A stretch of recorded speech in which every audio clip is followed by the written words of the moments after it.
l'image de la mer, voilà, la mer océane. Donc un carré blanc au centre et la mer est représentée autour. Ouais. Non mais eux ils mettaient quelque chose au centre, mais moi j'ai mis juste le carré blanc. C'est un peu abstrait, disons. C'est une figure abstraite. Oui. D'accord. Donc toujours une inspiration aztèque. Voilà, c'est pareil là c'est avec des arbres. Et on voit des flèches qui se coupent au milieu, c'est les quatre directions. En fait, ça c'est une œuvre qui est importante parce que ça s'appelle l'axe du monde, si vous voulez, l'axis mondi. Et c'est là où on entre en connexion avec les esprits au travers de l'arbre sacré des Aztèques. Et j'ai mis l'arbre à l'extérieur comme si j'étais à l'intérieur de cet arbre. Et c'est ce qu'on ressent dans les tranches chamaniques. Et on voit également des papillons et des libellules. Et souvent dans certaines cultures, les papillons et les libellules sont les véhicules des âmes qui emmènent les âmes des morts dans l'autre monde. Est-ce que chaque arbre, il y a 4 arbres, est-ce que chaque arbre a un rôle particulier dans ce que tu as évoqué? Non, en fait, c'est les quatre directions, parce que souvent, quand on entre en transe, on rencontre quatre couleurs et quatre directions. Hein. Nord, sud, est, ouest. Et on se déplace, c'est le déplacement du corps, bien sûr. On se déplace dans quatre directions. Et la cinquième direction est au centre, justement l'axe du monde. Voilà. Là, il s'agit d'une inspiration manga. Est-ce qu'il y a un lien avec les Aztèques et tout le travail qui a été fait, qu'on a vu tout à l'heure? Bah bien sûr, parce que c'est toujours sexe et rituel. La sexualité est ritualisée dans chaque culture. Et donc, montrer des images de femmes en orgasme, c'est toujours montrer, dévoiler quelque chose de caché dans nos sociétés. Et c'est très important. Les seules choses importantes dans la vie, c'est le sexe et la mort. Sinon, on s'emmerde un peu, quoi. À la mort, pas trop vite quand même. Non, On peut encore attendre. bien sûr, oui, oui. Non, mais c'est tout ce c'est tout ce qui fabrique la culture. Cette relation entre le sexe et la mort, cette dualité qui sont opposées, la jouissance et la mort. Oui, bien sûr.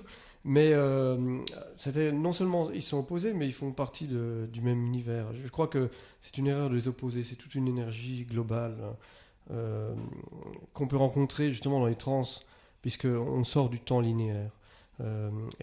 Bataille avait une très belle idée. Il pensait que au travers des transsexuels et de la mort, on entrait dans la continuité, justement, dans cette continuité. L'écrivain Georges Bataille. Oui, Georges Bataille. Oui, oui, oui.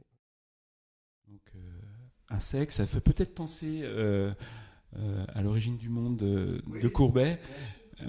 Et d'ailleurs, il me semble que tu as fait une exposition dans ce sens-là, donc au musée Courbet. Oui. Oui, c'était à la ferme de Flagey. Et j'avais utilisé cette image avant pour d'autres expositions, mais je l'ai réutilisée bien sûr pour cette exposition particulière à Courbet.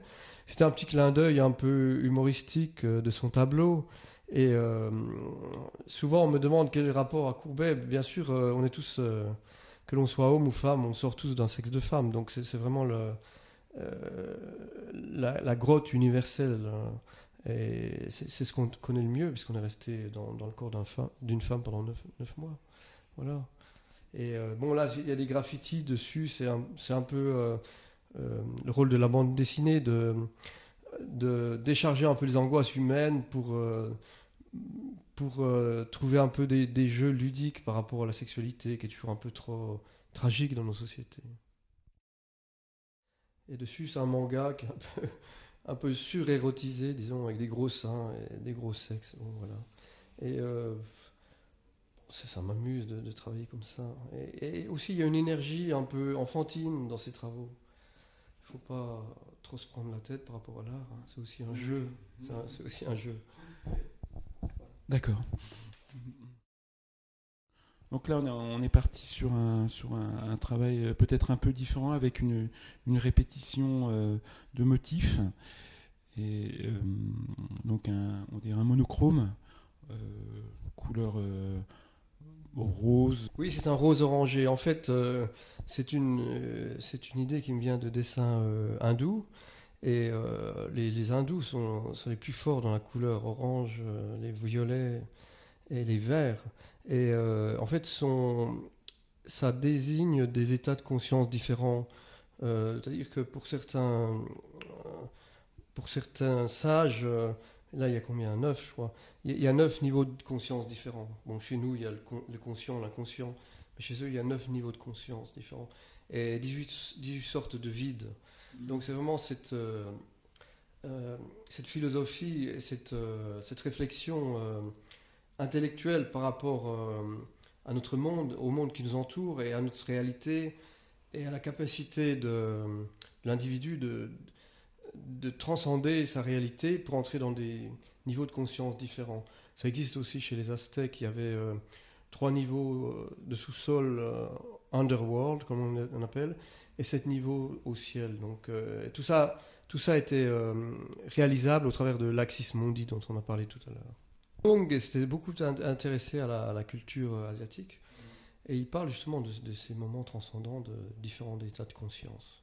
Et il y a une phrase que j'aimerais citer ici, c'est qu'il dit, dans un traité, un ancien traité taoïste, il dit Dieu est dans le vide et dans la multiplicité, enfin, l'exubérance la plus totale. Donc je vais mettre entre le vide et la surabondance totale. Mon travail parle un peu de ça, on le voit dans mes travaux sur plexiglas. Je travaille plus la surabondance, parce qu'il faut bien parler de quelque chose. Parler du vide, c'est un peu compliqué pour nous, occidentaux, mais parfois j'en parle comme dans ce travail-là. D'accord, merci.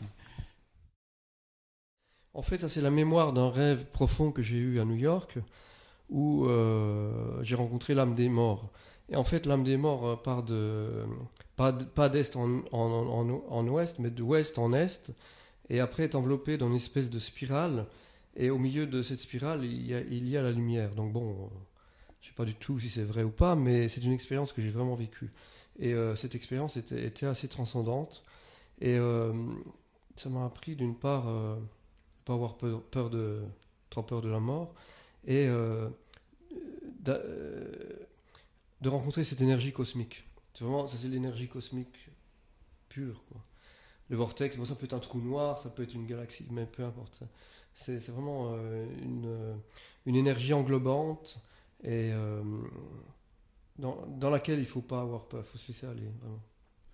J'ai l'impression que outre ton travail, tu fais aussi un travail sur toi que tu retranscris à travers la peinture, un peu de la même manière que les bouddhistes qui essayent de trouver leur nirvana par leur travail.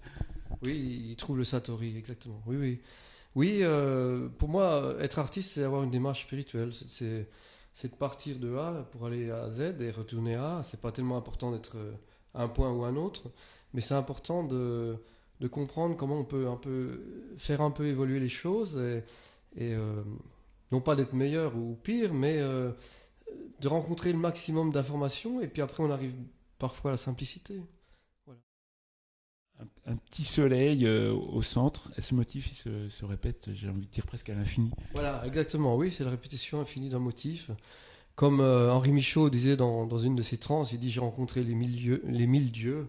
Et le motif répétitif est présent dans mon travail justement pour évoquer l'infini et la multitude des choses. Oui. Et ça, par exemple, c'est une fleur de cerisier japonais. Et j'aime beaucoup la culture japonaise, parce que j'ai eu des amis japonaises à New York, et j'aime beaucoup l'art japonais. On peut regarder ce travail en pensant au film de Kurosawa, Dreams. Quand les gens vont dans la montagne, ils voient tomber la neige, ou à un moment donné, il y a ces chevaliers en armure et costumes traditionnels, et il tombe des fleurs de cerisier autour d'eux. Voilà. C'est un peu cet état de transe que j'essaie de décrire dans mon travail.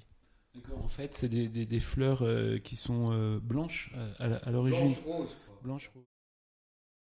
Blanche. Donc là, on est de nouveau sur un grand papier qui représente donc une femme donc inspirée d'un manga. Donc les mangas sont toujours monochromes, ce que je remarque, donc sur fond blanc ou sur des fonds à motifs de répétition. Non, mais de toute manière, la sérigraphie, c'est toujours monochrome, quel que soit le sujet. On imprime toujours une seule couleur à la fois, hein. Donc l'image est toujours monochrome. Mais dans ce dessin-là, il y a l'image d'un corps de femme, et au-dessus, il y a l'image du dieu Apis, égyptien, qui porte sur son dos le cadavre du mort pour l'emmener dans l'autre monde.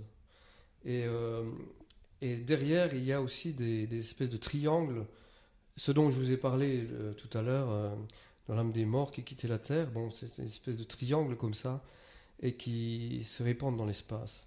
Donc c'est toujours, ça fait partie de cet autre monde, entre-monde du bardo des bouddhistes. Les bouddhistes appellent ça le bardo, c'est-à-dire que quand on quitte un corps, il faut faire bien attention au corps de la femme dans lequel on se réintroduit, enfin on se réincarne, pour avoir une vie plus intéressante, quoi. Donc on a quelquefois le choix de se réincarner à certains endroits ou pas. Est-ce que ça représente la naissance? Est-ce que ça représente... je pense qu'il y a un rapport avec la vie. Oui, en fait, ce sont des graines d'arbres, d'un arbre en Inde. Et pour eux, ils mettaient 5 niveaux de... C'est toujours le niveau de conscience cosmique, d'évolution de conscience cosmique. Et il lit ça, il lit toujours avec ce lien, ce petit trait qui lie les graines les unes avec les autres. Et c'est un dessin que j'aime beaucoup. Ouais, je suis très très influencé par la peinture hindoue. Ils ont d'une part une simplicité d'expliquer les choses, mais leur pensée d'une complexité décuplée. Donc c'est une pierre qui est représentée. Oui, en fait c'est une pierre que j'ai trouvée dans une rivière en faisant du canoë en Pennsylvanie avec mon ami Olga. Et j'ai trouvé que cette pierre a une forme particulière. Et il se trouve que, par exemple, chez les Inuits, pour eux, chaque pierre a une énergie différente. Et donc, j'ai voulu un peu parler de ça. Bien sûr, je ne suis pas Inuit, je ne suis pas aborigène d'Australie, je ne suis pas un Sioux, ni un Maya, mais j'ai un peu cette sensibilité, cette naïveté de penser que les choses ont une énergie. Donc, j'ai voulu décrire l'énergie des pierres. Donc, l'énergie des pierres... est-ce que la nature a une grande importance dans ton travail? Oui, tout à fait. Ben je les sens. Comme j'ai élevé des chevaux pendant 10 années dans une ferme, j'ai travaillé au quotidien avec le corps des chevaux. Et il faut apprendre beaucoup de respect, beaucoup d'humilité par rapport à eux, parce qu'ils peuvent vous tuer d'un coup de sabot. Mais aussi, j'ai ressenti cette énergie vitale incroyable que l'on ne ressent plus dans nos sociétés contemporaines. On est tous un peu fracadingues, on passe notre vie à faire des courses ou à passer son temps sur l'ordinateur, mais l'énergie vitale, même dans la sexualité, on n'en sent plus. C'est quelque chose même qui est beaucoup plus fort que ça.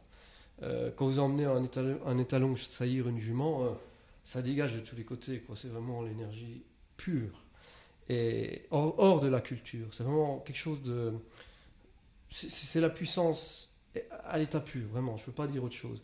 Et donc de retrouver cette nature, un peu comme ici à Besançon, des fois je fais un peu de canoë, et l'énergie de la nature est totalement incroyable, et il faut qu'on essaye de réintégrer un peu cette énergie pour qu'on redevienne un peu des êtres humains pensants et aimants, parce que de perdre cette énergie avec nos cultures un peu trop livresques, et on est à côté de la plaque, on est désaxé un peu.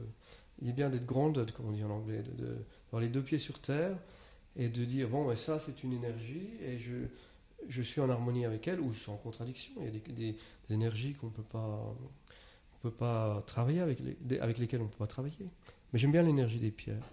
Donc tu veux dire par là que le train-train quotidien nous éloigne de cette réflexion par rapport à l'énergie et finalement nous éloigne de notre vraie nature. Elle est complètement polluée par le travail, par l'informatique, par les médias, par la publicité. Et quelque part, la nature, ça te permet de te retrouver et d'approfondir cette réflexion et cette recherche d'énergie. Oui, parce que ça ne ment pas. L'énergie de la nature ne ment pas. Et en plus, ce qui est important, c'est qu'il n'y a pas d'argent dans la nature. Maintenant, tout coûte quelque chose à entretenir, les rivières et tout, mais au départ, l'argent, c'est assez nouveau dans nos civilisations. Ça fait peut-être 5000 ans. Bon, avant, on faisait du troc. Mais toute ce lien à l'argent n'existait pas, à la puissance, à la surpuissance de l'argent n'existait pas. Donc on peut être... Et notre corps ne dépend pas de l'argent, notre corps dépend de la nature. Enfin, nous avons des organes, et il faut manger et tout ça. Donc je pense qu'il faut être un peu plus humble par rapport à nos grandes sociétés. Et puis peut-être un peu lâcher prise, parce que tout est basé sur l'argent, sur le pouvoir. Bon, je ne dis pas que dans les sociétés aztèques, le pouvoir n'était pas présent, bien sûr. Mais malgré tout, il y avait des rituels qui pouvaient réintégrer les gens dans la société. D'accord. Et là, tu parles de la nature. Ça me fait penser au chaman. Donc on n'en a pas parlé, mais est-ce que le chaman a une place particulière? Oui, le chaman a une place particulière tout au travers de l'histoire. Malheureusement, aujourd'hui, il n'y en a plus beaucoup, parce qu'un chaman ne peut exister que dans un cercle social. Or, toutes les tribus ont pratiquement été détruites, toutes les anciennes cultures. Donc, comment pratiquer le chamanisme hors sol, dirons-nous? C'est pas très possible, pas très envisageable. Malgré tout, je pense qu'il est quand même présent, parce que en faisant un travail sur soi, on peut parfois accéder aux trans chamaniques. Et c'est la chance que j'ai eue de faire ces trans chamaniques à New York. Donc là, l'énergie était aussi incroyable. Pourtant, à New York, c'est compliqué de trouver des tribus. Comment ça s'est passé? Non, mais c'était quelqu'un qui était une psychiatre et qui travaillait sous hypnose en soignant les gens avec des trans chamaniques. Je sais pas, je peux pas expliquer comment ça s'est passé. C'est arrivé. Donc une expérience très agréable et inoubliable. Ah bah ça, c'est inoubliable. Oui, mon travail a changé. C'est-à-dire qu'avant, c'est comme on dit, le cerveau, on n'utilise que 10% de sa capacité, ou 20%, bon, peu importe. Et là, d'un seul coup, je peux utiliser 90% de mon cerveau, parce que je comprends de quoi me parlent les sociétés tribales. Je comprends. D'accord. Donc une expérience qui a eu donc une influence sur ton travail et qui t'a permis peut-être de changer de direction par rapport à ce que tu faisais avant. Oui, mais j'étais déjà en recherche de ça, parce que j'avais beaucoup lu de livres sur le chamanisme. Mais de faire l'expérience, c'est vraiment... Mais c'est comme si vous parlez d'amour, des gens qui n'ont jamais fait l'amour, et qu'on dit, bon, ok, on ne comprend pas. Encore en plus, faire l'amour, il faut encore faire l'amour avec quelqu'un on est en harmonie, une harmonie un peu cosmique. Bon, là, c'est encore autre chose, c'est encore un autre niveau.